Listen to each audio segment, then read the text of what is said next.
राज्यातील शेतकरी बांधवांसाठी या क्षणाची सर्वात ताजी आनंदाची बातमी। होय शेतकरी मित्रांनो, नमस्कार। सर्वात अगोदर तर आपले सर्वांचे यूट्यूब चॅनलमध्ये खूप खूप मनापासून हार्दिक स्वागत आहे। शेतकरी मित्रांनो, खास करून या व्हिडिओच्या माध्यमातून राज्यभरातील आपल्या हाती आलेले सर्वच बाजार समितीचे ताजे कांद्याचे बाजारभाव आपल्यासमोर मांडणार आहे।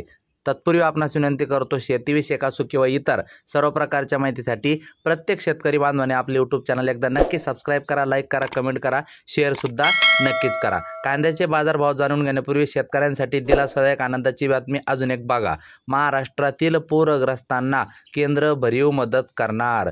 केंद्रीय गृहमंत्री अमित शाह यांची ग्वाही। नुकसानीचा सविस्तर अहवाल मिळताच निधी देणार। लोणी कोपरगावात सहकार मेळाव्यांना उपस्थिती। मित्रांनो, महाराष्ट्रातील शेतकऱ्यांचे अतिवृष्टीने नुकसान झाले आहे।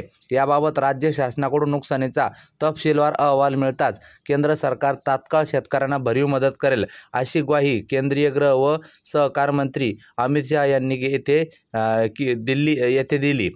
लोणी येथे पद्मश्री डॉक्टर विठ्ठलराव विखे पाटील व पद्मभूषण डॉक्टर बाळासाहेब विठ्ठलराव विखे पाटील यांच्या पूर्णाकृती पुतळ्याचे अनावरण आणि पद्मश्री डॉक्टर विठ्ठलराव विखे पाटील सहकारी साखर कारखान्याच्या नूतनीकरणाचा शुभारंभ शाह यांच्या हस्ते झाला। यावेळी ते बोलत होते। मुख्यमंत्री देवेंद्र फडणवीस, उपमुख्यमंत्री एकनाथ शिंदे व अजित पवार, केंद्रीय सहकार राज्यमंत्री मुरलीधर मोहोळ यासह राज्यातील मंत्री चंद्रशेखर बावनकुळे, गिरीश महाजन, पंकजा मुंडे, बाबासाहेब पाटील, जयकुमार गोरे, भाजपचे प्रदेशाध्यक्ष रवींद्र चव्हाण आदी उपस्थित होते।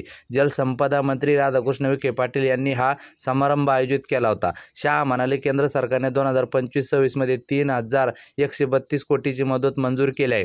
त्यापैकी एप्रिलमध्ये 1,631 कोटीचे वाटप करण्यात आले असून यात महाराष्ट्रासाठी 215 कोटीचे विशेष मदत पॅकेज देण्यात आले आहे। आता तातडीने प्रस्ताव द्या। राज्य सरकारने लवकरात लवकर अतिवृष्टीग्रस्तांच्या मदतीसाठी प्रस्ताव केंद्राकडे द्यावा। मुख्यमंत्र्यांनी तातडीने संबंधितांशी बोलावे आणि हा निधी घेऊन त्याचे वाटप सुरू करावे, अशी मागणी या ठिकाणी झालेली आहे। मित्रांनो, आता वळूया कांद्याच्या बाजारभावाकडे। सातारा येथे 332 क्विंटल कांद्याची आवक होऊन जास्तीत जास्त 2,000चा भाव। जुन्नर, नारायणगाव, चिंचोड जातीचा कांदा 24 क्विंटल कांद्याची आवक होऊन जास्तीत जास्त 1,700 रुपयाचा भाव चालू आहे। त्यानंतर मित्रांनो, पुणे येथे लोकल कांदा 14,514 क्विंटल आवक होऊन जास्तीत जास्त 1,600 रुपयाचा भाव चालू आहे।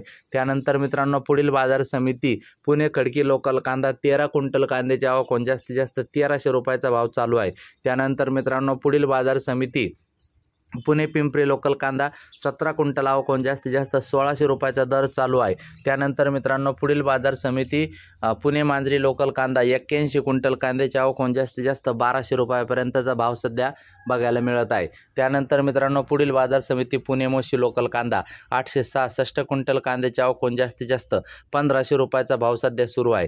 त्यानंतर मित्रांनो, वाई लोकल कांदा 15 क्विंटल कांद्याची आवक होऊन जास्तीत जास्त 1,800 रुपयाचा भाव सध्या सुरू आहे।